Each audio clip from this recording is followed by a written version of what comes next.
You want Justin to give you a hand? It shouldn't be a long one. There's only two consent items. Browns.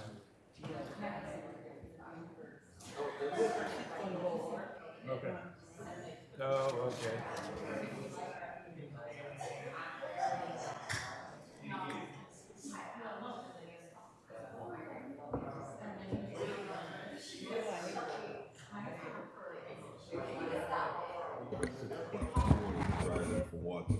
Oh my gosh. So you might be fading too.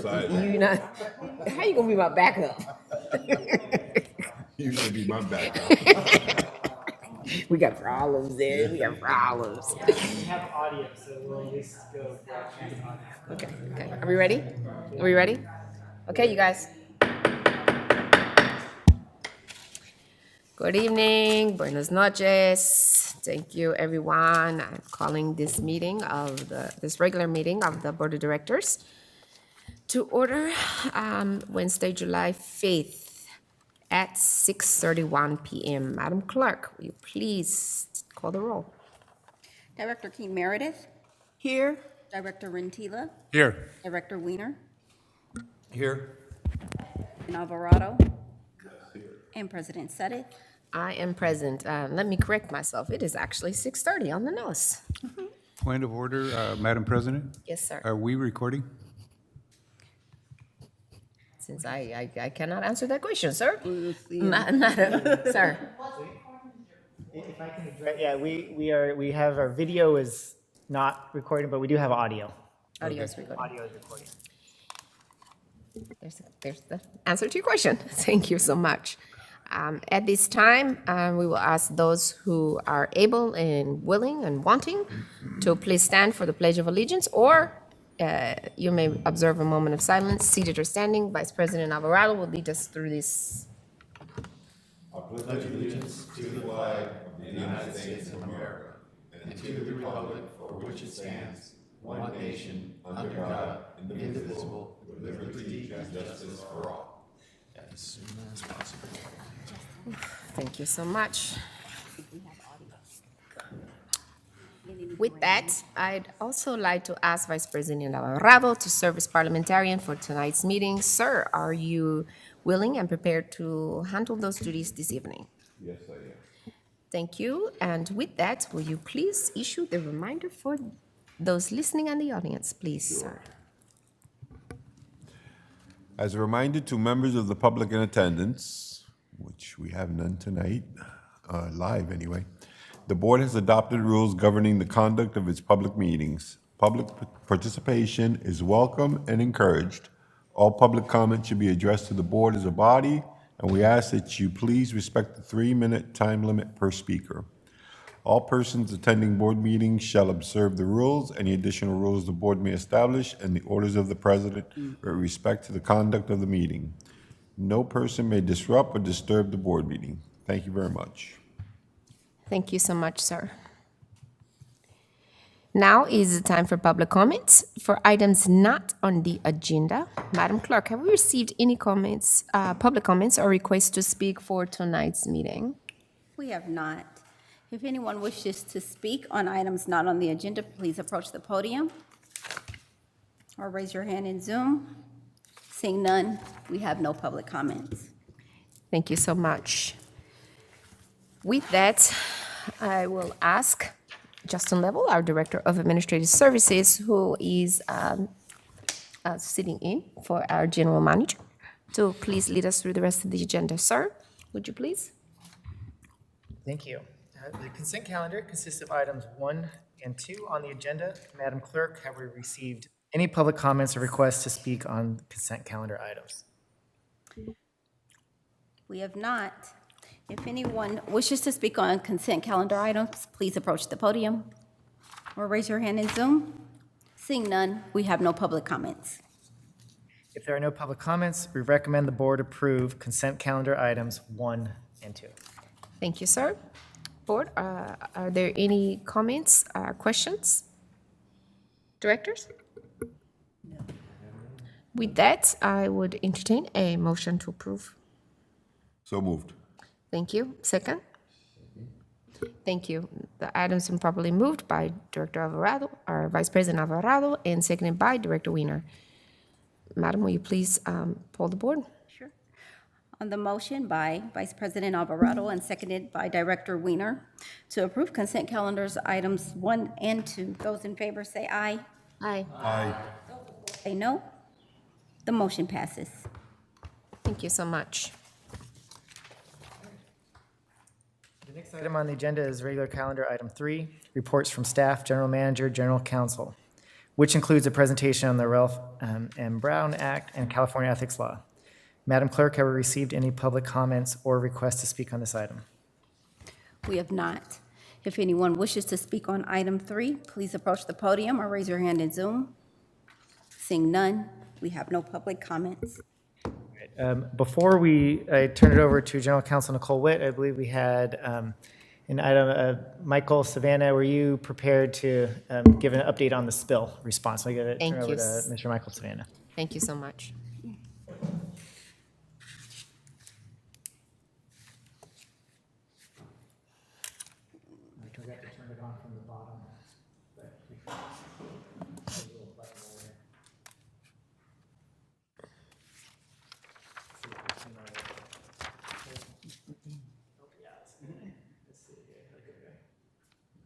There it is. There we go.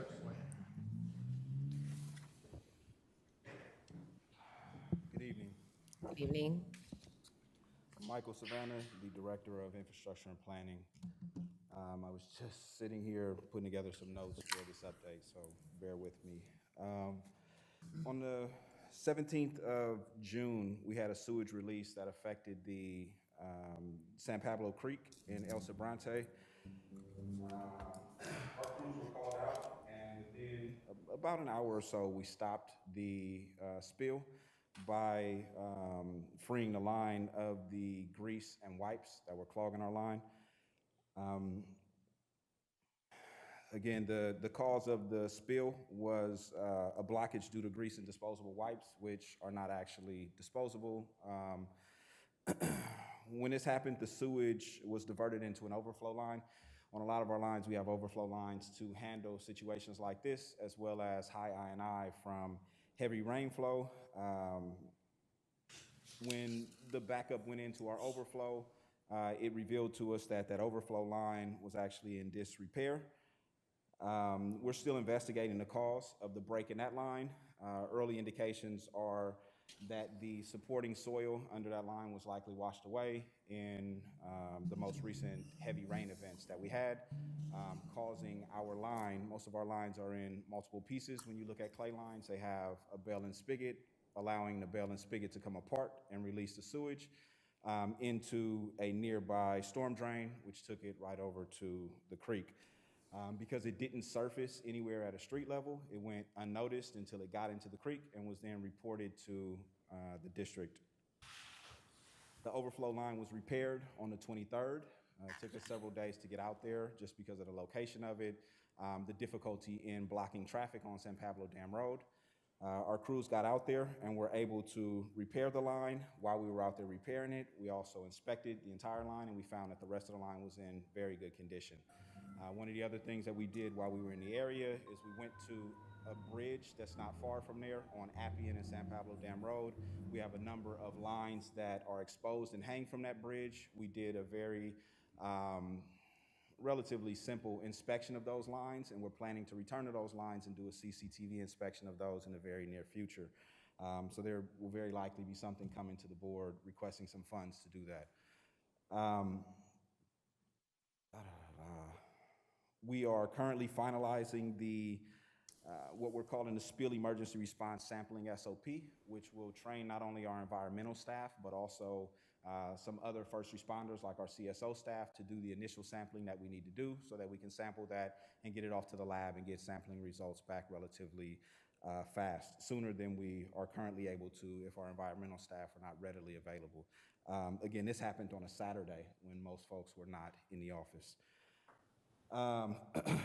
On the 18th, our environmental staff, so the next day, our environmental staff actually went out to begin sampling. I want to take a huge leap back. The spill was reported on the 17th. The repair was done on the 23rd. We were not spilling for 6 days. I just want to make sure that everybody's clear on that. We actually got out there within an hour or so, and we removed the blockage in the line, and the spill stopped at that time. The repair was not completed until the 23rd to the overflow line. So just want to make sure there's no confusion around that. We did sampling on 3 separate days. We have the sampling results back for 2 of those 3 days. We did sampling upstream of the spill site, at the spill site, and downstream of the spill site. Upstream of the spill site reported high levels of coliform, meaning that this creek already had contamination before we got there. So coliform is one of the things that we look for when we are sampling for fecal matter. So again, it already had coliform in the creek upstream of where the spill happened. We sampled at the spill site and below the spill site. Those numbers came back higher than upstream, but it's a little bit difficult to figure out how much of that is due to the spill versus how much is already in there, because there's an unhoused community in this area as well as a lot of debris and garbage in the creek area.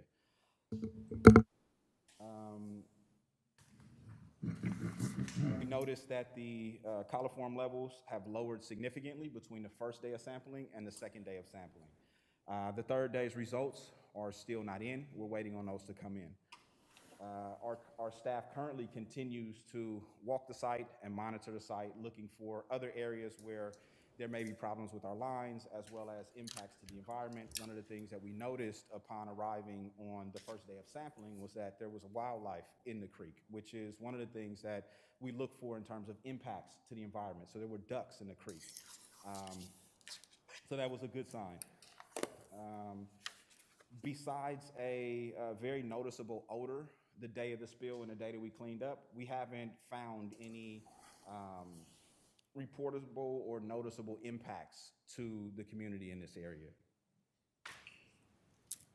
We put up a bunch of caution signs as soon as our crews. One of the things that we do when our CSO crew arrives, who are our first responders on the scene, we put up signs to make folks aware that there's raw sewage in the area. So we put those signs up, and we did a number of other things to communicate out. All of our reporting that we need to do in terms of to the water board and other folks like that has been done. We have a final technical report that is due at the end of this month, and we're on track to get that done in the appropriate amount of time. We did a number of other things. A press release was posted to West County through Nextdoor, as well as on our website. We did an update at our last board meeting. Our staff is planning to attend the upcoming El Sobrante MAC, which is in July. We continue to do our regular maintenance and regular inspections and cleaning of this line. This is a line that we had on a bit of an accelerated maintenance schedule already because of the grease that builds up in this line. This line is a pretty main artery in the area, so it collects a lot of sewage upstream and brings it down San Pablo Dam Road.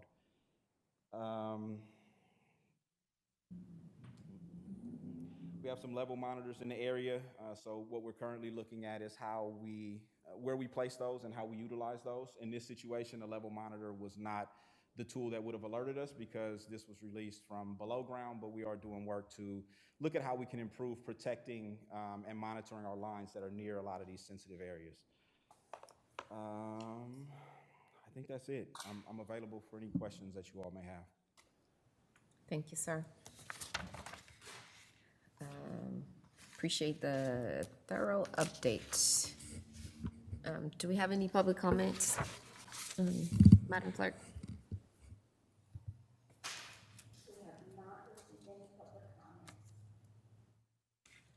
Thank you.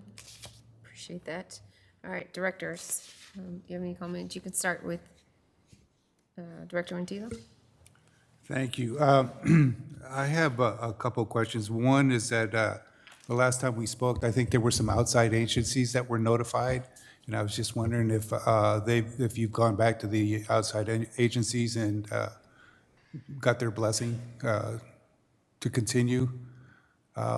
And then number two, when you run into homeless colonies, is there a mechanism to report those to outside agencies like nonprofits kind of help them out? Wait, hold on a second before you answer that. What do you mean?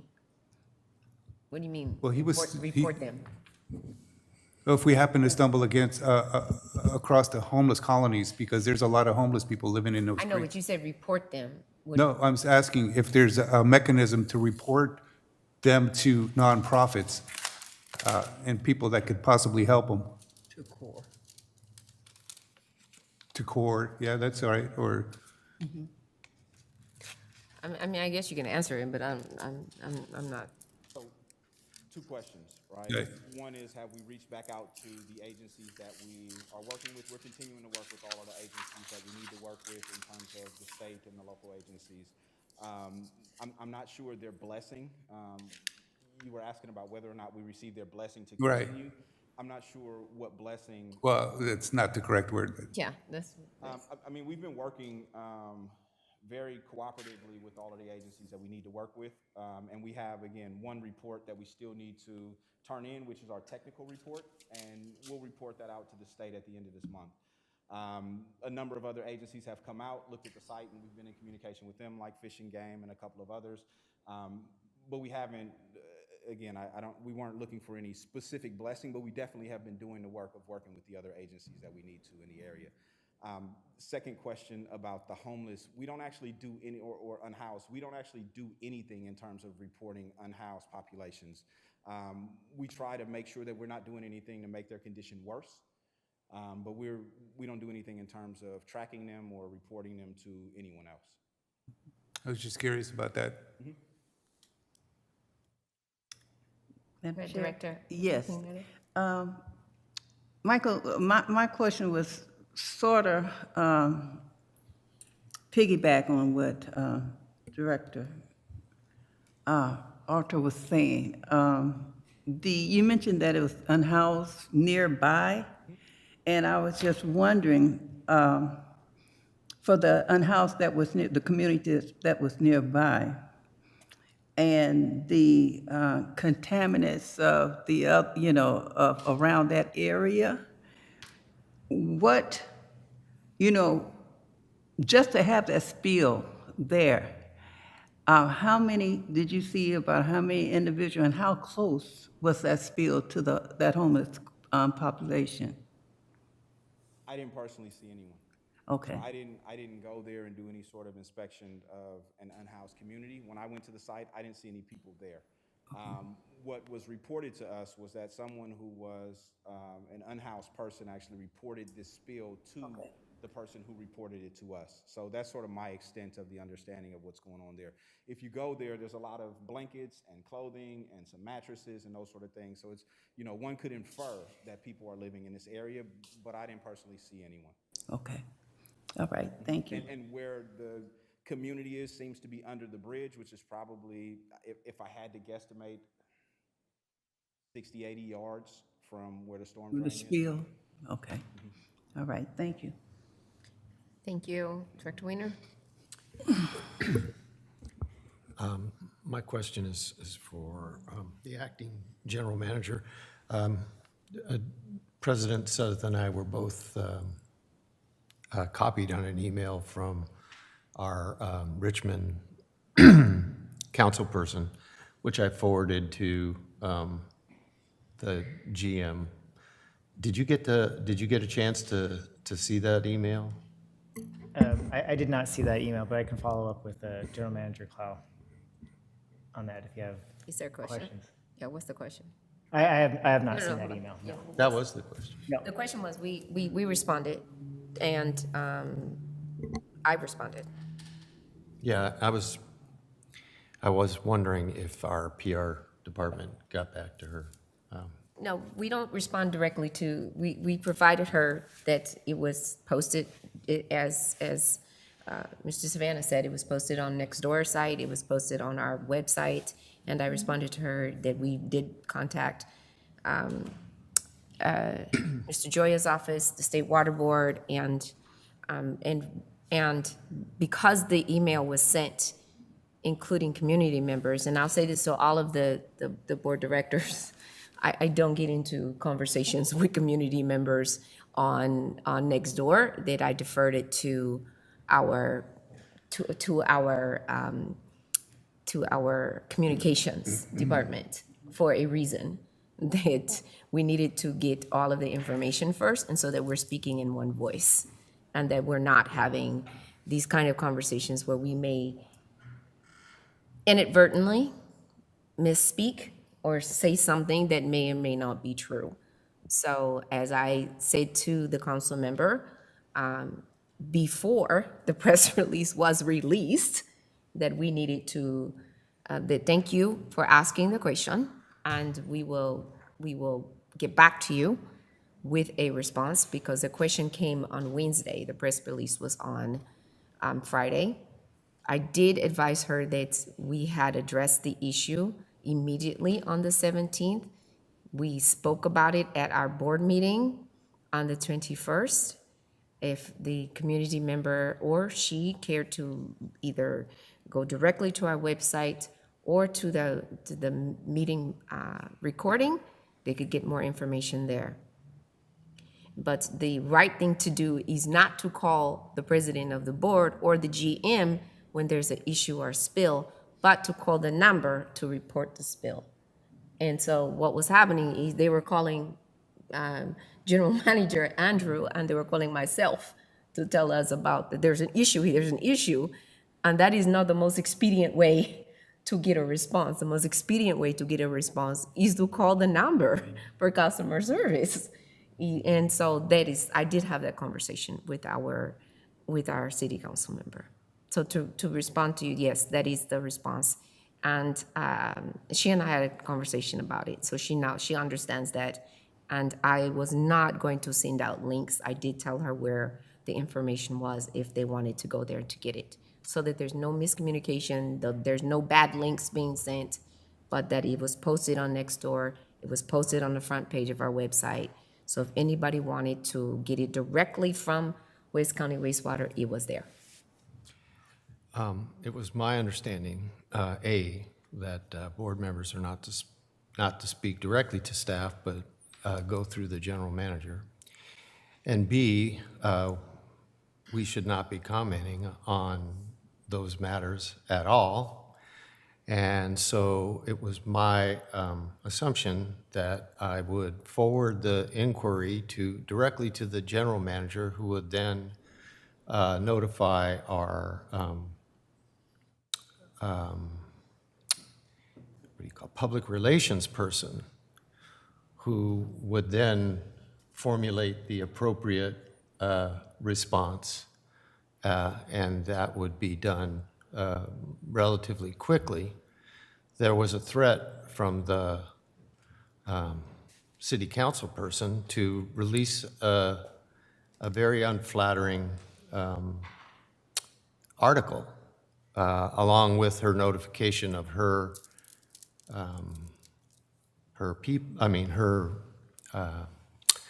voters, the voters that she represents. And I was hoping to head that off by sending her email that she sent to me on my personal account to our general manager. That's the reason I asked if you had seen it, because apparently, and this I didn't realize, our general manager is on leave and you're acting. So I couldn't, if I'd have known then, I would have probably sent it directly to your email for you to get the PR people on it. So that's the way I think we should handle it, because I wanted to get ahead of that unflattering article that she was threatening to send out to all her voters. So 1 second. It was handled before he went, before he took the day off, he handled Yeah, I it. just want to clarify, yeah, it was just It's I'm just- acting for tonight in the meeting, the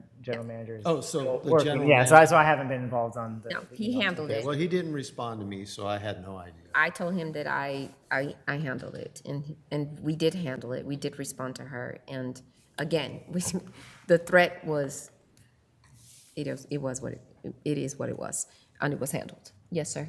No, I was just curious, can you tell us who the city council person was? And was it It was Sohila. It was, yes, Ms. Bana.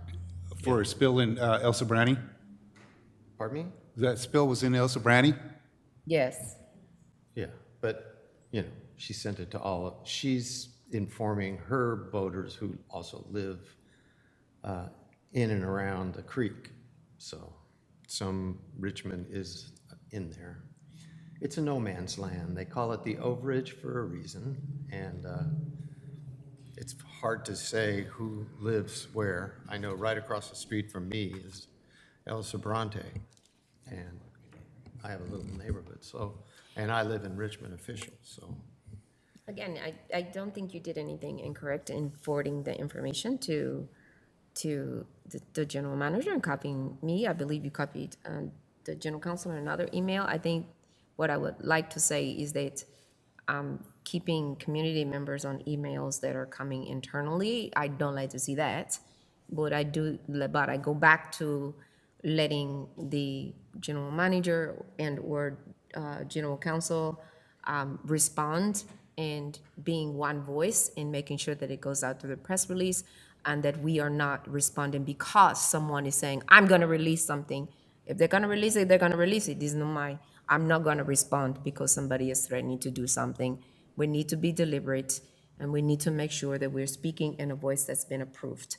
And quite frankly, the voice, generally, these press releases have gone through a very strategic wording and legal wording. And so I'm not going to respond till I make sure that it is what's been approved. And I made sure that that was what it was. So I hope that was, unless there's something you would like to add, Ms. Nicole? You know, this is in the context of a staff report, so we should Yeah, probably try to stick to that topic. that's it. Yeah. Sir, did you have anything on this? No. Just good information. Thanks for the report. Appreciate that. I think that you said that we had another report. Thank you for that. I did read the governor's office, the OES report. Thank you for that. And the State Water Board, you guys acted very swiftly. I am looking forward to seeing the SOP on this to make sure that others can act. But thank you. I think you guys acted as swiftly as we could on that. And I think it's even more important that, Justin, we and the board, I think this is for the board to follow up on what can be put down the pipes and what cannot. I think that was,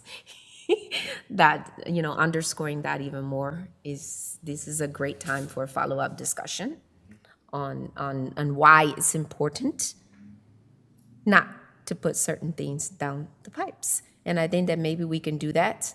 I plan to be at that Elsa Browning back meeting to underscore that very premise. The other thing that's important to keep in mind is the public, when they see something, saying something, because this is one of those times when Exactly. it wasn't something that we could see from driving by, and if someone sees something, just making sure that they're reporting it is important. And reporting it quickly. And they can't just say it to, like I said earlier, saying it to me is one thing, or saying it to any of us, but picking up that phone and calling the number is, And on our website, it actually has the appropriate number to call to get to our service crew to get them out there quickly, yeah.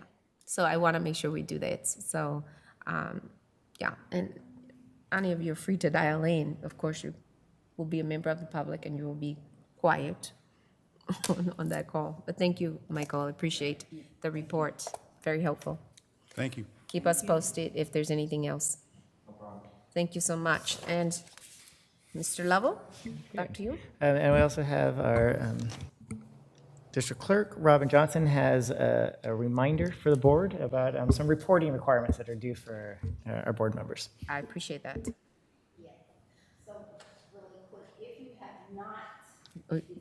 if you have not already, you will soon receive a notice from Contra Costa Elections Division reminding you of your requirement to file your semi-annual campaign finance statements. That's either a 460, 470, depending on your situation.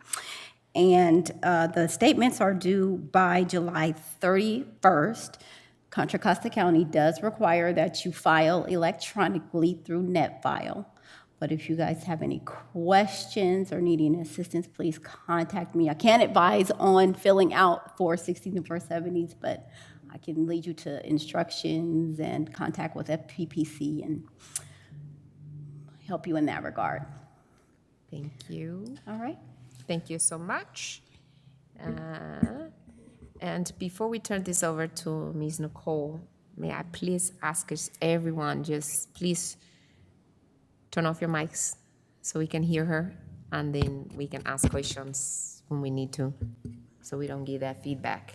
Okay, Justin, your turn. Okay, now we'll turn it over to General Counsel Nicole Witt for a presentation. Point of order, Madam President.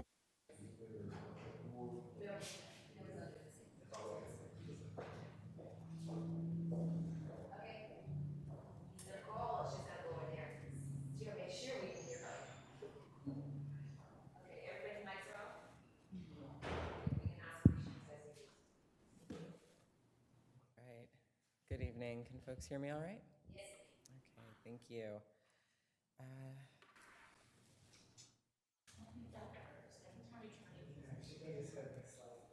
Okay, all right, we'll do that. All right, next slide, please. Thank you. So this evening, I'm going to discuss a few discrete topics from our AB 1234 training, which is the biennial ethics training for public officials. The purpose of this training is really to take a few topics and discuss them a little bit more slowly, a little more depth, so that the board has an opportunity to engage more substantively than you might be able to in an AB 1234 training, where you're getting a lot of ethics-related laws and information all at the same time. Next slide, please. So the first topic here we're going to cover is government transparency. I'm actually going to move through this set of slides pretty quickly because our last Brown Act training was in February. So if there's anything since that time, any questions as we kind of quickly move through these slides that you have, I can certainly handle them as we go, but I'm not going to work through these very detailed fashion because we already did that recently. So the central tenet here under the Brown Act, which also applies to the Public Records Act and FEPC compliance and disclosure reports, is really that the government works for the public and therefore should be open to the public. Next slide, please.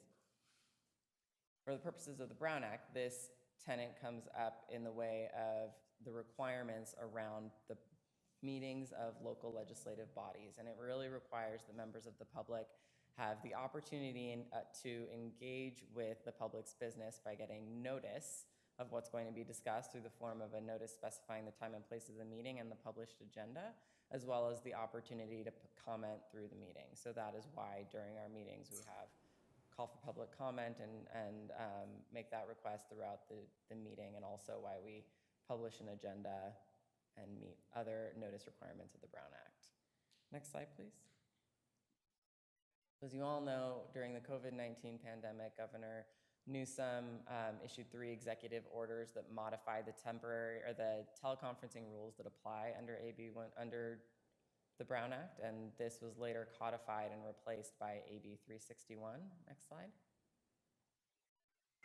You all are, I think, very familiar with these rules, but AB 361 effectively allowed us to meet remotely, the entire board and all staff remotely during a state of emergency without following the traditional teleconference rules. Next slide. So with the end of the COVID-19 state of emergency, there were really 2 options that the board had for teleconferencing under the Brown Act. There's the traditional teleconference rules and a newly enacted statute, AB 2449. Next slide. AB 2449 really allows for a board member to participate by teleconference without meeting all of the other public accessibility rules of the traditional teleconference rules for just cause or emergency circumstances. Generally speaking, just cause is really focused on family or medical leave, family care, giving obligations, and or physical or medical emergency circumstances. This slide summarizes those. Next slide. As you know, there are a number of exceptions to the open meeting requirements of the Brown Act. These are limited closed session exceptions. We have described them here. Real property, but to discuss the price in terms of payment only. pending litigation, some personnel exceptions, threats to public security, labor negotiations, and as always, it's important to remember that conversations in closed session are confidential, and there's a duty of confidentiality to that closed session. Next slide. There are a number of what we've discussed before as Brown Act pitfalls, which are really effectively having a serial meeting or a meeting outside of a properly noticed Brown Act meeting. These can come up in a number of different ways. We have some examples of the kind of serial conversations that can come up below. There's a daisy chain where one director speaks to another, until you reach a quorum of the board. There's a hub and spoke. It's important to know that in the hub and spoke example, if the hub is a director, then the hub only needs to speak to a quorum of directors to have a Brown Act violation. If the hub is not a director, then there is only a Brown Act violation if the hub is communicating what each member said to the other. So, for example, if staff were to have meetings with the directors and say, Director so-and-so said this, what do you think? You would have a Brown Act violation once you had communicated that shared information to a quorum of the board. That's why you will see that when staff has sort of meetings with less than a quorum of the board, they go to efforts not to share what other directors are saying to avoid a Brown Act violation. Next slide. And then I also wanted to share with you a couple of changes that may be coming down the road for the Brown Act. These are some legislative updates. Both of these bills have passed one house, but it appears that AB 557 has a little bit more momentum. AB 557 is really a cleanup bill for AB 361. One of the issues that agencies encountered under AB 361 was that some agencies don't meet every month, and therefore it was difficult to renew the findings of the ongoing state of emergency and the need to meet remotely. This extends the validity period for making those legislative findings from 30 days to 45 days in an effort to help give a little bit more clarity on that issue. It also removes the references to social distancing. SB 537 would establish a different teleconferencing procedure for multi-jurisdictional bodies. So these are bodies where the board members are appointed from more than one city, county, or special district. So this wouldn't impact West County, but there are joint powers authorities and other agencies that are more regional in nature that this bill would impact if approved. That is the Brown Act section. President Sadath, I'm not sure if you'd like to take the questions and segments. Yes, ma'am. So, yeah, let's take a pause right here. Do we have any questions on this? Director Reyner, go ahead. Yeah. Could you remind me of what the improper use of ad hoc committees are? So the ad hoc rule is related to actions of the legislative body. So an ad hoc committee that is not a standing committee, that doesn't have any kind of a set meeting schedule or permanent defined purview, is an ad hoc committee that's not subject to the Brown Act. But if the board, by formal action, acts to create that ad hoc committee, then that would be subject to the Brown Act. That's the ad hoc exception. So the risk is that you have a committee that is an ad hoc committee, not created by formal action of the board, but it has a ongoing and continuing purview, and therefore becomes effectively not an ad hoc committee. The term ad hoc isn't used in the Brown Act. It's just a term that's used now to describe that exception. But that's the risk there, is that ongoing jurisdiction continues to the point where it crosses the threshold from an ad hoc committee to a legislative body subject to the requirements of the Brown Act. And what was the requirement of an ad hoc committee cannot be formulated by a... formal action of the board. It needs to be temporary in nature, and it can't have sort of an ongoing subject matter jurisdiction. So it doesn't have to be approved by the board. All right. So then the president can form it. Can two members of the board form an ad hoc committee? So it depends on the rules of the agency. That's really going to define whether or not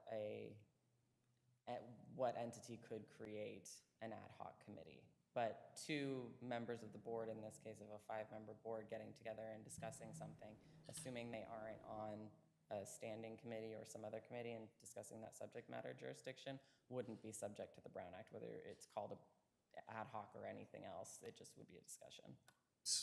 Yeah, so how do you have an official ad hoc committee? I mean, what makes a ad hoc committee official? In other words, subject to the Brown Act, yeah. It would be if it has that, so for example, you could create, the board could formally create a committee that is going to remain in place for a long period of time, even if it's not going to have regular meetings like the Finance Committee or the IOE Committee would. Maybe something like strategic planning. Create a strategic planning committee, and that committee remains in place for a period of time, even if it's not, doesn't have sort of those regular meetings. That would, I think, likely be subject to the requirements of the Brown Act. Okay, I think I get that. Seems arcane, No, right? it's not a super clear exception, and one that it's best, quite frankly, to take case by case to make sure that we are on the right side of things. So in our case, we're a board of 5. So a Brown Act violation would be speaking to 2 or more other board members, correct? Three, it would be more than 2. More than 2, right. The only exception to that would be if 2 members on a standing committee that is subject to the Brown Act were discussing the subject matter of that standing committee. That would be a Brown Act violation, but it would be related to the standing committee because 2 is the entire committee. So that being said, if a board member is having a casual conversation with counsel and 2 or 3 other board members happen to overhear that, what does that fall under, like the hub and spoke or? I mean, I don't think that other directors overhearing necessarily fits under any of those exceptions that I've laid out. I think the prudent thing to do is to be mindful of. No, I understand that. So I guess I'm saying I don't think it would fall under any of those exceptions because there's not a effort from one director to another to speak together. There's no intent, right? Right, exactly. And so I don't think it fits under any of those exceptions. That being said, I think the best practice would be to walk away and to be sure that. Yeah, for sure. I'm just curious if that happens, what that falls under. Okay, thank you. Hold on a second. But you couldn't talk to 2 other directors because talking to 2 other directors means there's 3. Yes, I'm sorry. 3 directors speaking together. That would be the serial violation. Right. You could only talk to one. Right. Right. Or individually one of the. Right. You can only talk to one other director. I'm sorry if I was. Right. Yeah, I just want to make sure that was clear for the record. For the record, you could only have a conversation with one other person, right? Yeah. Okay. Go ahead, Miss Annie. Okay, thank you. I just want a clarification about the open meetings and the posting of this time. Back in the day, I don't know when did it change, but at one time we had a 96-hour post, and is that related to this posting for open meetings? So no, the open meeting requirement is 72 hours for regular meetings and 24 hours for special meetings. I'm not sure what the 96 requirement that you're thinking of. Okay, well, I'll clarify that with someone else. Thank you. And on that, on the special meetings, there could only be X amount of special meetings called per year, right? No. You could call a special meeting every week if the board so desires? If it needs it. Okay, Yeah, there's no limit on the number of special meetings that the board calls. okay, that sounds good. Okay. Let's not do that. I try not to, but I didn't know. Did you have any questions? No. Any other questions before we move to part 2? Okay, madam? All right, I have no questions. public resources. Next slide, please. Mics, please, everyone. All right, so this area of the law is really one where we see a fair amount of slippery slope. And the reason is really because I think while the really egregious examples that make it into the news of theft of agency funds and really sort of flagrant misuse of funds and resources, those still happen. I think it's really easy when you're looking at use of public resources to either consider or justify the use as de minimis or otherwise not really quantifiable in any way. So I think use of public resources in particular is an area where it's, I think, an opportunity, frankly, to be extra vigilant and to make sure that you are really thinking about how these resources are being used. Like with so many of these topics, public appearance matters, and it has a significant impact, even if what's being done doesn't actually, strictly speaking, violate the law. The public appearance of it can be even more damaging to the efficacy of the agency and the ability to do its work. So sort of keeping this issue front of mind is I think, frankly, a good thing, an opportunity, and so that's really the context in which I want to talk about this. So it's important to just be mindful that use of public resources includes staff time, it includes surplus property, it includes resources like copiers, phones, and other things like that. And it's important to think about how some of these uses, which may not seem to be, strictly speaking, quantifiable, are, and how the agency is really paying for these uses and being extra vigilant of that issue. The other thing I just wanted to raise here is it's important to note that while the individual who has misused the public resources would certainly be responsible, there are significant impacts to the agency if the agency isn't doing the oversight that it should be doing. So there was a case out of, I believe it was Austin, of an employee of a library district, I believe, who was alleged to have stolen $1.2 million worth of printer toner over the course of many, many years. And when this came to light and was sort of brought up in the news, one of the contexts that came up was this individual was told repeatedly that he couldn't come in early because there was no one to supervise him, and yet he continued to do it, and the agency didn't do anything to stop that. Additionally, the other branches were, reporting a lack of printer toner, and that wasn't rising to the level of catching folks' attention. So it's important to know that this does end up having a very serious impact on the agency, and that's kind of even outside the context of being able to point to perhaps one bad apple. The agency has a responsibility to protect the public fisc, and that includes taking steps to protect public resources and to be vigilant of these issues where they come up. So the next topic here is the mass mailing prohibition. So state law specifically prohibits newsletter or other mass mailing at public expense. A mass mailing is 200 or more substantially similar items in 1 month that feature the name, picture, office, or other reference to an elected official. So that's sort of the broad prohibition, and then there are a number of exceptions under the law. So it's important to sort of be careful and thoughtful when the agency may be doing this kind of broad mass mailing. But the reason that sort of underlies this prohibition is that it's intended to really prohibit public officials from using their public office and public resources to build their reputation in advance of an election. That's what this is targeting. And so that's the other piece to be mindful of. This had been a little bit of a sleeper issue for a long time, but in the past handful of years, we've seen FPPC actions around like holiday cards, where agencies were sending out holiday cards to folks in their jurisdiction, 200 or more similar items with name, picture, office, or other reference to the elected official, and that would run afoul. So it's just important to be careful. This is one of those that I think is can be easy to trip over. And so it's important to be mindful of it. That's it for misuse of public resources. Okay, any questions? Boy, your hand went up before I asked. Go ahead. I watched this and I had some questions.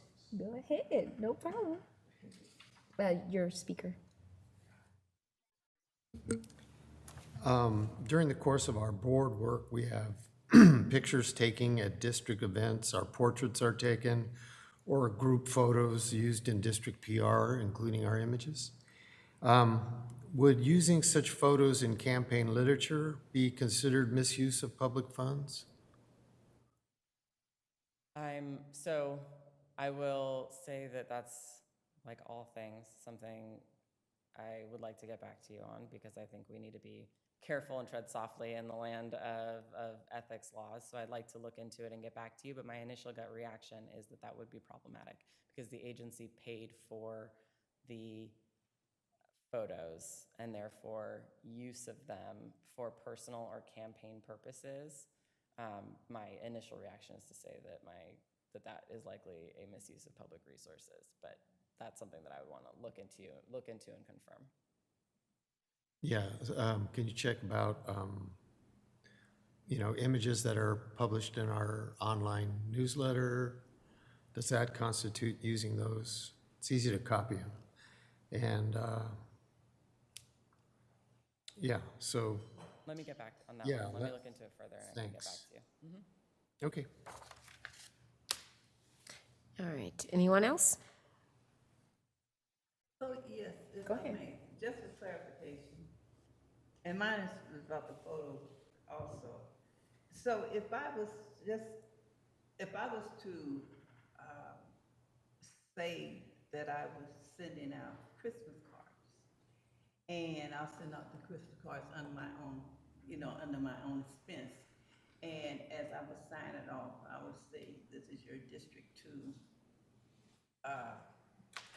District 2 Director for the Wastewater, and happy holidays. Would that be a violation? So that's talking about something different. Oh, And okay. so what this mass mailing prohibition is talking about is the agency resources. Utilizing their resources. Using agency resources to send out these mass mailings. Okay. That's a different question from using campaign resources or anything else to do any kind of anything. So this is specific to public agency resources. Thank you. I'm clear. Arto or David, any questions? Yeah, but I don't know if it relates to this. Well, it's got to relate to this. I only wanted to. It's got to be relatable. If you have something, Something else we can always. I mean, we're coming at the end. If you have something, I'll ask at the end. yeah, that's fine. To Director Wiener's question, let me see if I can help you out with a different question. If the photo was taken, not agency photos, but if he took the photo or I took a photo of him, he can use that photo, can't he? I mean, it's not agency resources, so. See? if I you- told you I could help you out. I was specifically asking about I like know. group photos. I know. of- But I'm asking a different question. I'm asking a photo taken of you in DC outside of the congressman's door. I wouldn't even have thought that would be some problem. No, I'm just asking.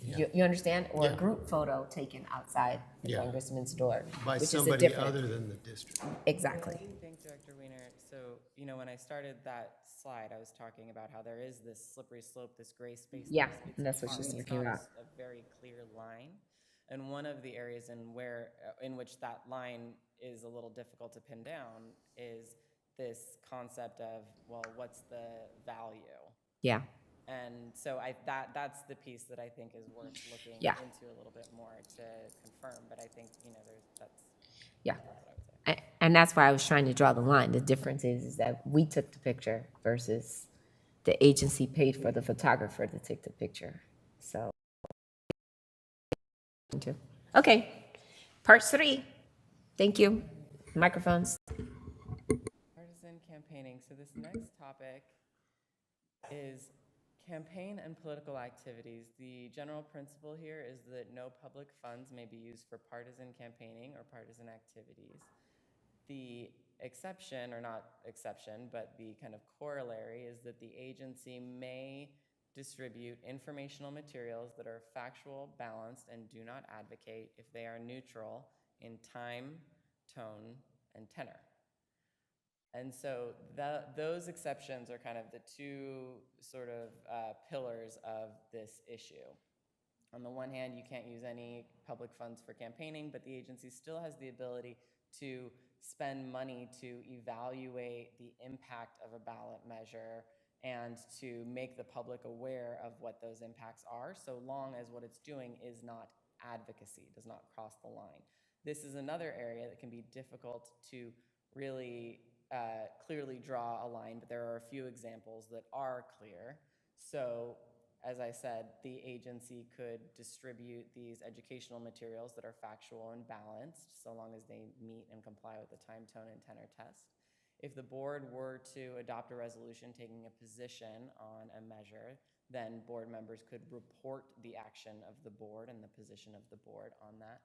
But board members or the agency and using agency resources couldn't put out materials that say vote for this, support this, those types of things. That would be unauthorized campaigning or use of public funds for campaigning and political activities.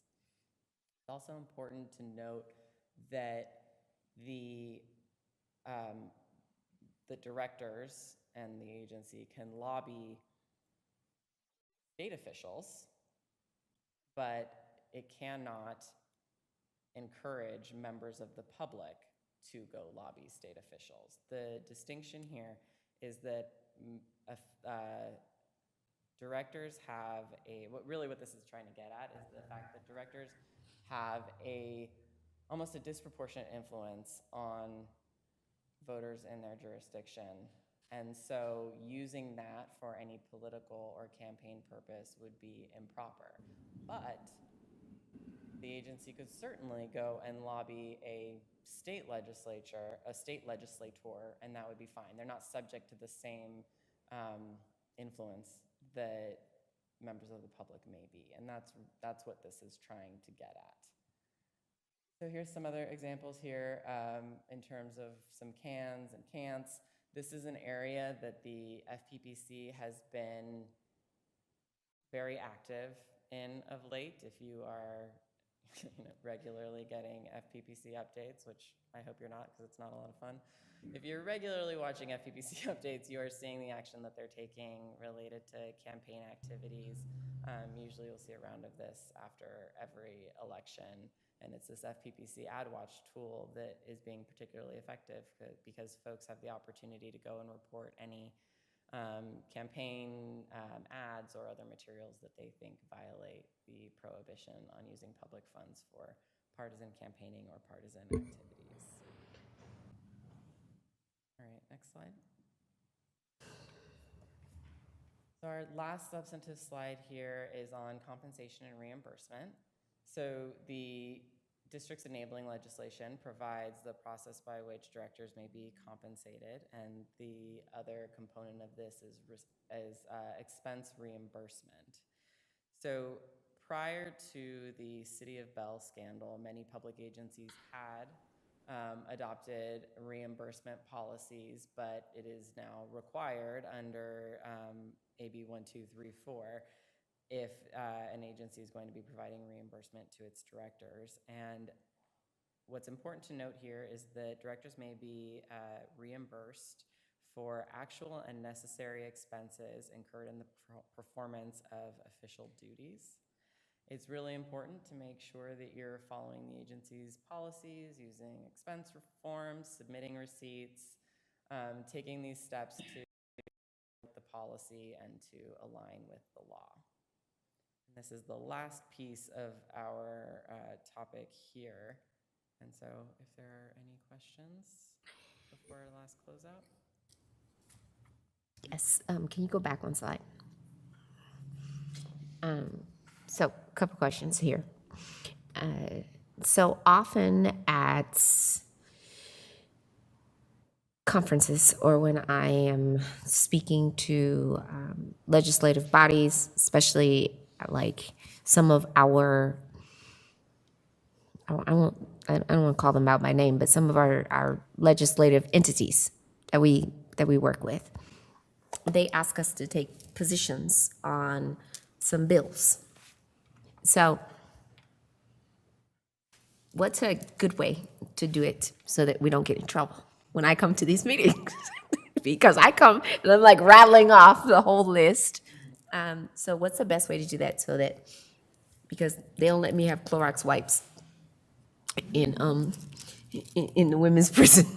And I don't even like close quarters. So what's the best way to keep me out of trouble? So the agency can certainly consider taking a position on a bill or a measure. That's something that the agency could do. But the important thing here is that piece on grassroots lobbying. What's important is that the directors and the agency does not attempt to influence or suggest to members of the public that they should contact their legislators on a certain bill, or that they should vote a certain way. That advocacy to the public is the piece that we need to really be clear to avoid. That's really that's the hard line that I think we should be extra mindful of here, is advocacy or encouraging the public to then advocate to their legislators. Is that only here or is that outside of here with our West County Wastewater hat on or hijab for me? It's for any agency, any public agency. No. When we're out with our West County Wastewater tag on, Right. right? We shouldn't be doing that then either, right? Certainly. No, what we say is, I'm right there, right? Okay, on your own time and on your own dime.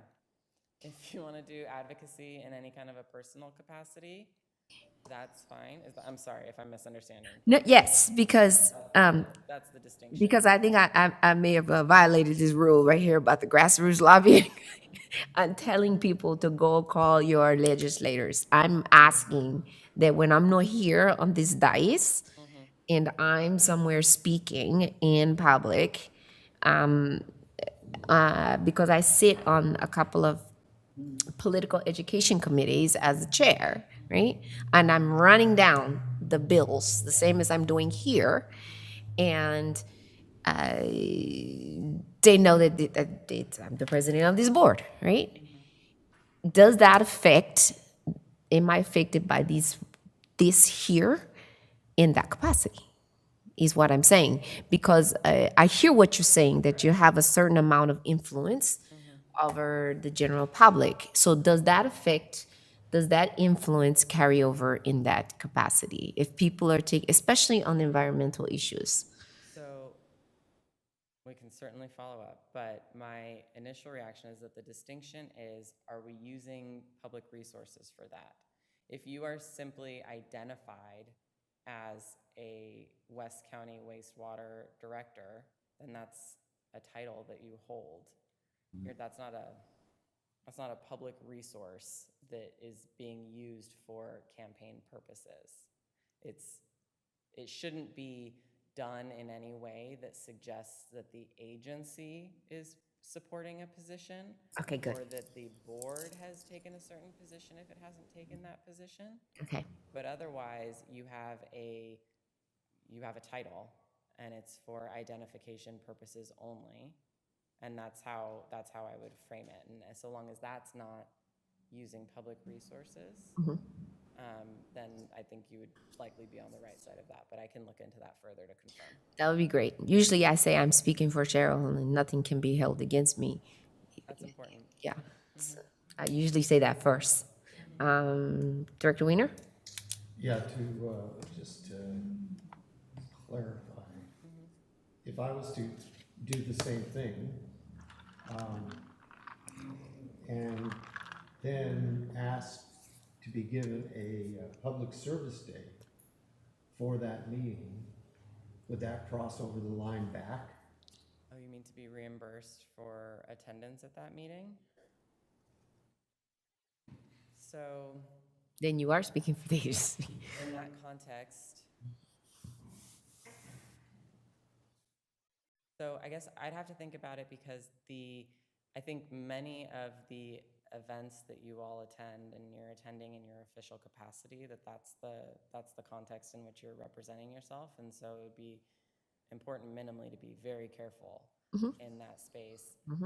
You're, as you said, using public resources to some degree, I think, because you're being compensated for attendance at that. So yeah, I'm inclined to say that would be problematic. I've not looked into it before and certainly could, but I think that would, my gut reaction is to say that would be Because problematic. it couldn't happen to me. But It could. It could. it might have. It might have. Well, that's why I'm asking the question. So That's why I'm asking the question. It could. into these and be sure to bring back That would be more great. precise answers. But Yeah, that would be great. I mean, I just want everybody to be careful because it could happen. You could be. that's really the point of this, I think. Yeah. This is a You got short it? slide Don't you think? presentation on complex ethics laws. And so the purpose is really to do what we're doing now, which is kind of raising folks' antennas and, giving you a sense of where the potential issues are so that if something does come up, you can ask the question and then we can look into it. There's not always a super clear answer, so we do have to evaluate all of these issues. It's always fact specific. But that's really the purpose here. It's not because there are hard and fast rules when it comes, frankly, to California ethics laws. There always aren't, so. Yeah, and I have one about the phone as well, but let me get Arto and then I'll come back to you. Okay? Arto, you had a question? Yeah, I do. There's a few scenarios, like one, let's say, for example, there's three of us going to the mayor's conference. If we sit together, hypothetically, we're not violating the Brown Act unless we start talking about business, West County wastewater business. There's what's known as a conference But exception. optically, Right, for it's that. not a good look. You're exactly right. So, well, there is an explicit exception to the Brown Act for events that are open to the public, so like a conference. The exception ends at a quorum of the board getting together and talking about the agency's business. So you're exactly right in how you've identified it. And the last piece is also 100% true, that even if you are strictly speaking on the right side of the law, the optics matter, the perception matters, and it's true whether you're at the mayor's conference or at a social event. A quorum of the board standing together on their own talking about stuff can look like they're doing the agency's business, and it has the potential to undermine trust in the agency. So it's something to be mindful of. Obviously, I'm not suggesting that, a quorum of the board not get together to talk about your families and other things that are outside. Like, of course, there's no reason not to do that except to be mindful of how this looks and to do what you can to mitigate those appearance issues. And also, somebody using their influence or their title to open up a nonprofit for personal reasons, that's a violation as well, right? I think I would need more facts I don't totally understand So, I mean, in order to open up a nonprofit, you have to have a name to it. Let's say it's named Director Harry Wiener's nonprofit, political nonprofit. And it's not campaign season, he doesn't plan to run. I don't think I could answer that question on the fly. I'm not sure. I'd need more facts, and I think I'd need to look into it to understand to understand a little bit more. Okay, thank you. Trying to cut me off. Go ahead. Okay, Director Wiener. You gotta come back. Yeah. This is related, but not related to the topics we've been trying to hone in on. Does asking for the employee union's endorsement and asking for employee union volunteers and employee union contributions constitute solicitation of employees? Really good question. I need to look into it. Yeah, okay. And then, are individual contributions to board members' campaigns from people who are employed by the district, will they be illegal? I'm not aware that they would be, but again, the important distinction that I want to call out here is that we are looking at this issue from the public resources side of the question. The campaign funding, campaign financing, contributions, reporting requirements, all of that, that's a whole nother body of law that is completely separate and different. So I want to be sure that we're sort of, the angle that this presentation and these topics are being addressed is from the perspective of use of public resources. Those other questions, I think, are outside the scope of that question. Then they wouldn't be public resources, because the union is not a public entity. Yeah, it's not, I don't think that's what I'm saying is I don't think that the issue comes down to a use of public resources or public funds question. Whether it implicates other issues, I don't know offhand. It'd be on the ethics part, It's such a broad term. but it'd be on the ethics part. So you're honing in on this solicitation of officers and employees question. Is that what this is? Yeah. Yeah. Okay, I see. So let me see if I have anything else here on that might shed a little more light. Yeah, it's, and Yeah, I mean, I can look into it further if you'd like, but I'm not sure that it implicates these issues. But like I said, we can look into it further. Okay. This came up because of solicitation. That's all. okay, thank you. Miss Annie, did you have? Well, I think my conversation in my head back and forth, I think I clarified that, but I'm gonna spit it out since you asked me. You answered your own questions in your head?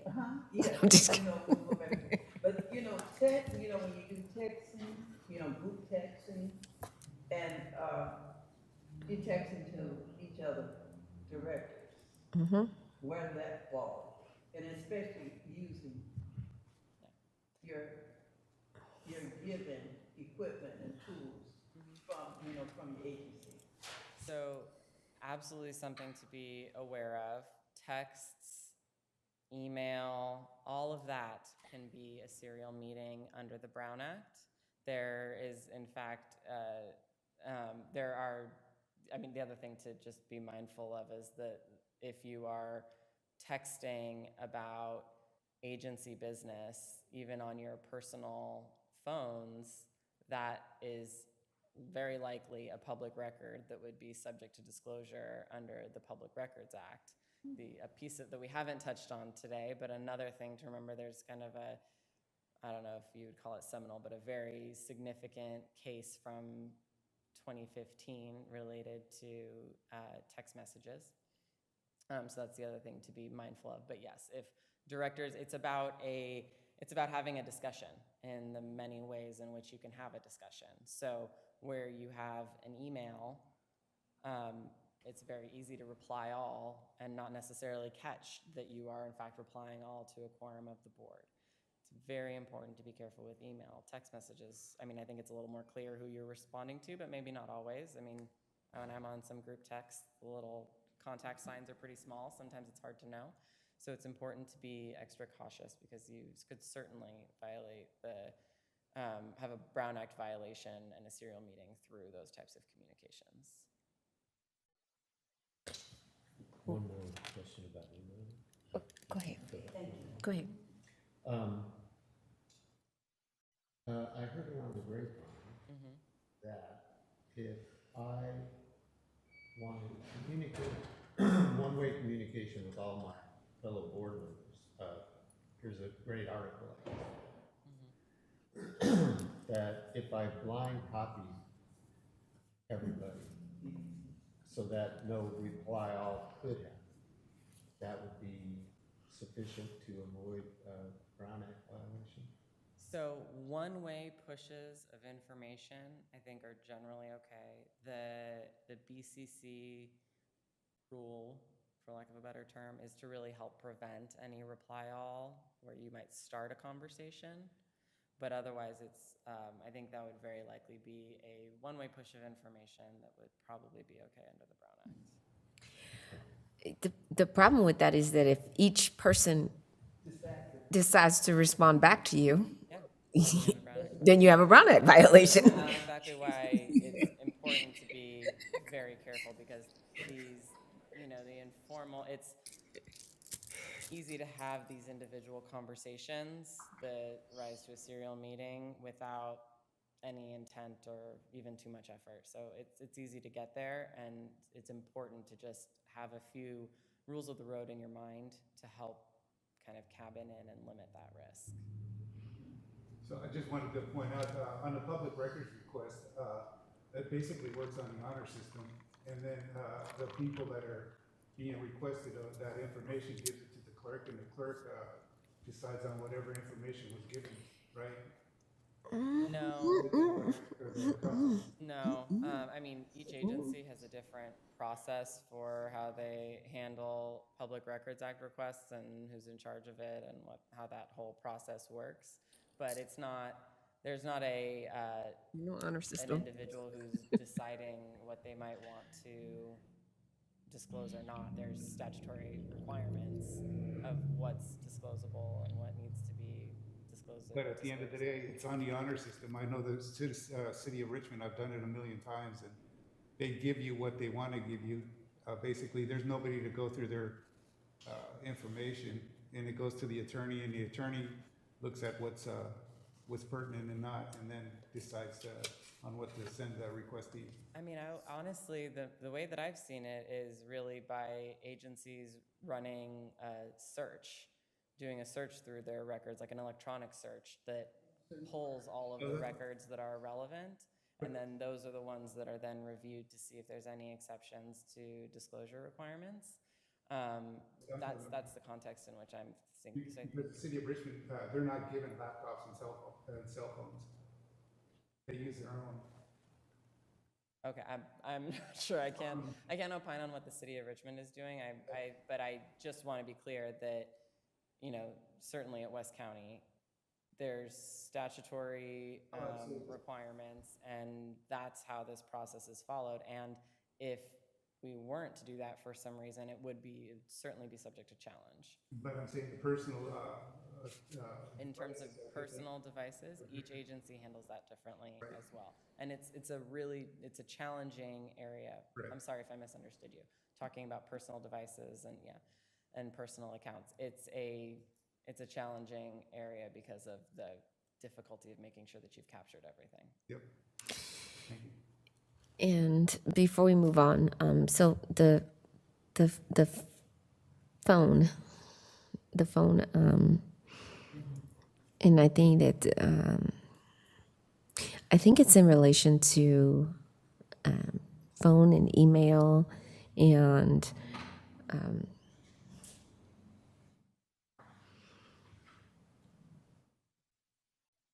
how do I want to say this?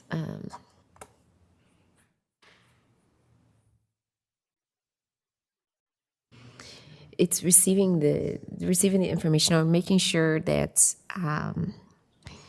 because it's no public funds for partisan campaigning or partisan activities. I think it's never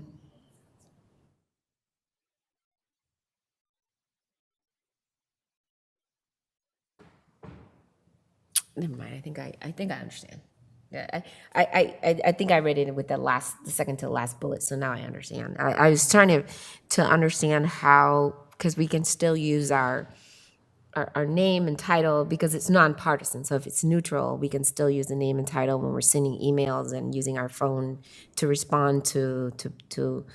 I just want to be very clear, not for myself, but for everybody, not only for myself, but for everybody, that the phones, the names, the titles, the emails that we send and receive is still being used for when people respond to us or we giving out our information on our phones, because I use my phone for almost everything. But you're referring to your West County wastewater phone? Yes. Not your personal phone? No. For anything dealing with, well, it's not just political. I think all of this is political. But yeah, if anybody needs to get a hold of me, I give them this phone so they can stop calling this phone, my personal phone, right? No, call this phone. So the QR code sends them to this. I have a QR, and it sends them to this phone and this email, the West County email, the West County phone, whatever it is they want me for. Okay, so I guess I would say, like with a couple of these, we probably need more facts and we can talk about it and. Yeah. So if we're at a talk about where conference, the line is, but yeah, and I guess that's what I'm trying to figure out. So if I'm at a conference and somebody says, "Hey, do you have a card, or can I talk to you further about whatever it is?" Yeah, call me on this phone. Right, and the difference is just gonna be what are you talking to them about, right? Exactly, and I don't know. I don't know. So that's how I vet them out. Yeah, call me on there, especially if I meet them at a water conference. I'm meeting them at the at the wastewater conference, at the special districts conference, at the elected officials conference. So my presumption is probably has something to do with this position. Right. I don't want them calling me on my personal phone. Right. So So I guess I'm not totally understanding, so I just want to make sure that I don't misspeak. But if you're giving folks your because you assume they're contacting you about matters related to West County, that would be appropriate. That's how that phone Right. is intended to be used. Yeah. I think if there's overlap with campaign activities in some way, I don't think I'm totally then I capturing would that send them fact. then once I figure that out, then I would send them to campaign phone number or campaign email. Okay. And that's the distinction that I'm asking you to make right here. Okay, So I don't, because a lot of times we don't know that when we first meet someone to be able to make that distinction right off the bat, okay. right? Yeah, I mean, we can look into it. What you're talking about sounds reasonable to me, but I haven't looked into it, so. Because that's what it's saying. We can use it to provide informational, educational materials that are neutral and balanced. And then the first line says none for parts. Well, it's a nonpartisan position, so we wouldn't.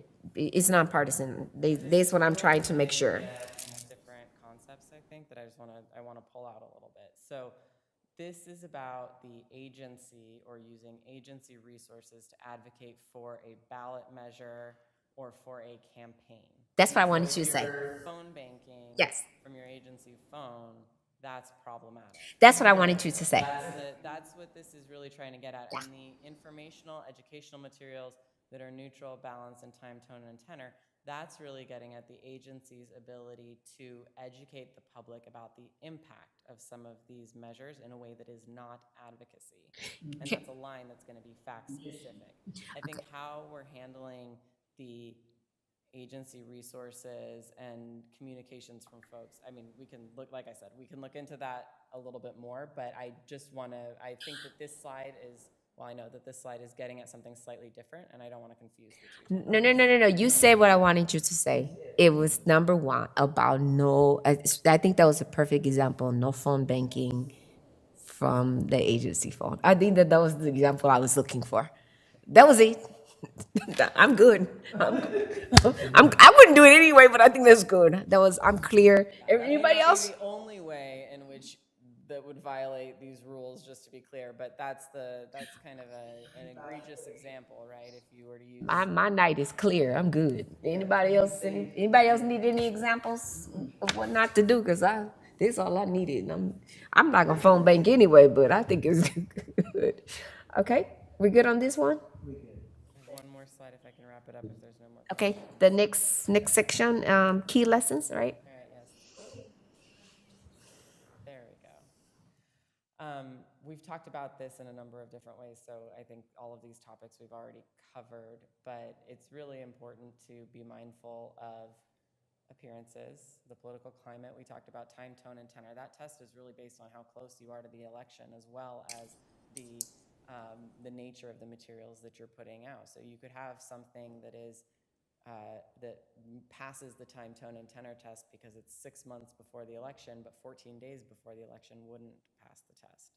So it's important to be mindful of these issues, mindful of the appearances, And then that third bullet I really like. These laws change, and they change regularly. The specifics, the details, the finer points change with great regularity. The purpose of this training is not to have you all feel like you know how to approach any situation, but rather to know when to ask the question. And while these laws change, the values don't. Public resources should be for the benefit of the public. Public's business should be open to the public. All of these things, those values don't change and haven't changed in California. And so it's important to the extent you are in a space that's gray or you don't know the answers, thinking back on those values, I think will help. And I think that is really it. Happy to respond to any other questions. Okay. Now we can do the general wrap-up. Arto, you had any? Director Rentila? No, my questions were answered, thank you. You're welcome. Director King Meredith? I see that I'm under the radar, I'm good. Yeah, I haven't stepped out. I'm good, thank you, and thank you for the overview. Director Weiner? No further questions? Wonderful. Director, or Vice President Alvarado? No questions, but thank you for all the information. Very helpful. Wonderful. And I am full. Thank you so much. Appreciate this training, and I'm looking forward to the next one. I think these are great reminders. These are wonderful, push to remember. Anybody who has not completed their ethics or their AB 1, 2, 3, 4 training or retraining, please make sure you take it to keep it, and stay off Instagram on your phone. We see you. We can track you. Justin print the report from IT. We know what you're doing. We know which websites you're visiting, just in case you don't think we know. Sir, what we got next? Thank you so much. The final item on agenda is item 4, Director's Comments, Meeting Reports. Madam Clerk, have we received any written comments or requests to speak on this item? Sorry. I make sure. We have not. If anyone wishes to comment now, please approach the podium or raise your hand in Zoom. Seeing none, we have no public comments. President Sudduth, I turn it over to you. Thank you so much. I appreciate that. Directors, now is the time for you to make comments or give your reports for meetings you've attended over the last couple of weeks. Remember, directors, this is not time for your Broadway soliloquy. It is 7:57. We're trying to get out of here and go home. So just give us the quick and dirty on the things you have attended that you want to report that you are going to be putting down for payment for your service days. You need a quick one. Just make quick. I remember, this is not everything you went to over the last 2 weeks, guys. This is just things pertaining to West County Wastewater business. I'm sure your niece looked lovely at her recital last week, but I don't care. I just want to know what you went to. I just want, I got a headache because I'm over here getting really silly right now. I just want to know what water business you had to do over the last 2 weeks. And if you need any suggestions on what to talk about, just think about what committees you were assigned to and talk about those. And if it's only a couple of them, that's okay. You got another chance to talk in 2 more weeks. Okay? All right? We got it? Everybody good? All right. Let's go. Speed round. Arto, let's go. Okay, so I want to thank everybody here for coming out to Nat Bates's dinner in order to honor Nat Bates, our long distinguished. He was mayor twice and city council person here in Richmond. I met somebody that from Prologis, a new a new player, Signature Development Group. They're going to be putting in a lot of housing up here, supposedly at the Hilltop Mall site. July 10th, next Monday, we have our RNCC meeting. We have a fire inspector and all the department heads reporting. So go to the city website and click on our link for the RNCC. We'll also have the fire inspector at the Fairmead Hilltop Neighborhood Council meeting on July 27th. You are all welcome, and I will pass it on to my colleagues. Thank you so much. See, got the hang of it. Let's go. Lady, Ms. Director, Yes. King Meredith, let's go. I only have a couple, and the first one is the Castro that I had mentioned for the last couple of meetings, that the Castro is now been closed. Everybody is out. The unhoused is, yes, the unhoused has been moved away.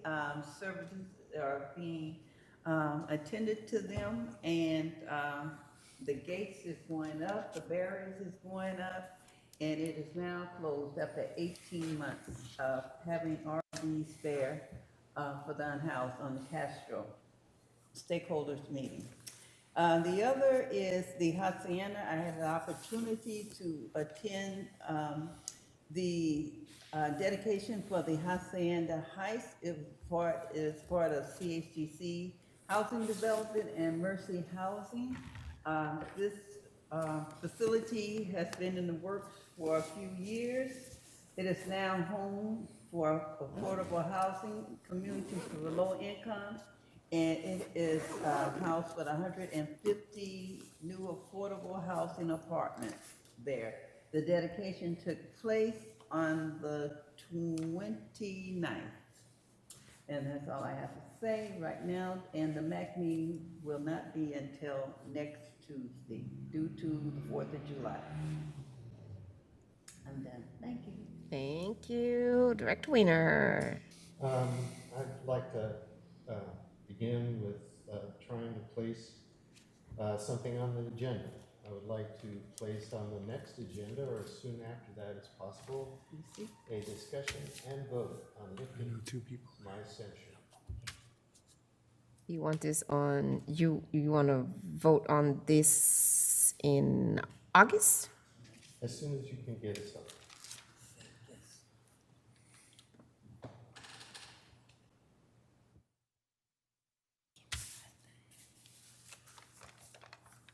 So censure discussion.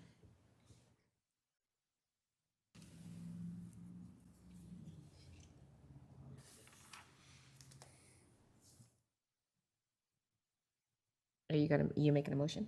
I'm very motion. Okay, you need a second. I'll second it. Okay. It's been moved by Director Weiner and seconded by Director Rentila. Madam, you want to call the roll, please? On the motion by Director Weiner and seconded by Director Mantilla to add a discussion, Director Weiner's censure to a future agenda. All those in favor say aye. Aye. Aye. All those opposed say no. The motion carries. All right, thanks. And I will talk to the GM to determine which agenda, and I will send you an email. All right, and then I attended the second meeting of the Mayors and Supervisors Association at the Richmond City Council chambers. And the discussion centered on homelessness and the houseless in Contra Costa County. The breadth and the depth of the discussion was heartening. Our public officials are well informed and are taking serious actions to deal with this crisis. The initiatives that have been undertaken are impressive, and many initiatives have just begun, just been funded and are starting up. All recognize that an alignment of all levels of government will be necessary to end the crisis. Thank you so much. Sir? Yes, okay. I attended the West County's Mayors and Supervisors Association meeting as well via Zoom. And yes, there was a large part of the meeting on the steps they're taking to rectify the matter. And I hope it works. I mean, a lot of talk, a lot of plans, but you know, we still have a lot of unhoused people. I also attended the Board of Supervisors meeting via Zoom in Martinez. That was a really long meeting, but nothing really pertaining to the operations of West County Wastewater. And I also attended the Nat Bates dinner, which was very well represented and very well done. Thank you. Thank you so much. And I believe that a big person improving his silence, so very fast. I also attended Nat Bates, Board of Supervisors, West County Mayors, Richmond City Council twice. That one would just breathe on. And actually 2 Board of Supervisors meetings. A WELL meeting, the California Association for, it was called CAWF, Water Education Fund, African American Water Education Fund, and 2 webinars held by CASA and one by the special districts, all committees meeting. There's another one that'll be held tomorrow. I will be out next week at the NALEO annual conference, and Director, not Weiner, sorry about that, Harry. Vice President Alvarado and Director King Meredith will handle the Finance F&A Committee. With that, see, I'm not doing 30 seconds. Madam? Yes, ma'am. So just a couple of announcements. There is an Infrastructure and Operations and Environment Committee meeting scheduled for July 11th at 10 a.m. A Finance and Administration Committee meeting scheduled for July 13th at 9 a.m. And our next regular meeting is July 19th at 6:30 p.m. Would you also give us a reminder about our meetings in September and August? Madam, would you mind? Oh, now off the top of my head. So the second, I don't remember dates, I'm sorry. Got it. The second meeting in August and the first meeting in September, which I know is the 6th, are canceled. Yes. Okay, so also August committees are canceled, and we'll resume committees in September. Thank you so much. We will be on recess at that time. And in the spirit of our general counsel's presentation, I will ask all of us to please take that time to meet with our local, our state and federal legislators, because they will be home on recess. And with that, we will recess and we will adjourn tonight at 8:07. Have a wonderful evening.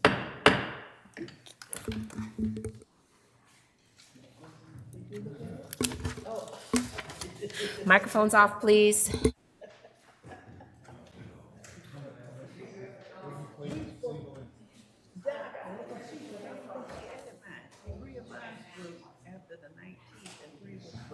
I don't know how she did it. Yeah, I've got to ask her about that. We both. 27. I got the record, I got 140, 140. I got, it didn't make that adjustment. I mean, 14. Oh, I was gonna say. 11. Okay. It was more than 1,000. 1,144, Okay. when it should have been 1,928, Wow. because it was 3 on 3. Yeah, I don't know if she took all the ones off the. See, that's why I got to Yeah. check and see.